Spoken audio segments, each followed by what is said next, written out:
ndax bëgg nga doon koo xam ne foo génn dañ lay jox cër dañ lay respecté tey dañ lay bëgg boo ko bëggee diglu ma wax la laata ma ci ñëw s'il vous plaît abonnel te nga like vidéo bi bu fekkee li ñuy def neex na la merci kontaan dañ ci bu baax a baax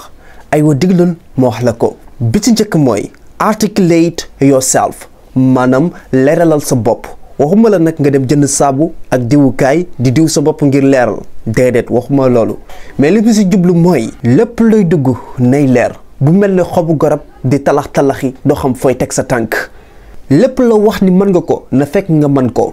te itam lépp looy wax na doon dëgg lépp looy jëf na doon dëgg lépp looy seq ak nit na leer na jëfin bi rafet tamit aussi loolu lu jar a bàyyee xel la fexeel ba fooy dem baa nga jóge fa nga wàcc fa way wu rafet loolu day tax sa cër du ma sa yàqu waaye boo dee def foo dem wàcc fa effet bu bon wala effet bu ñaaw non day tax maanaam kenn du la respecté du la jox sa cër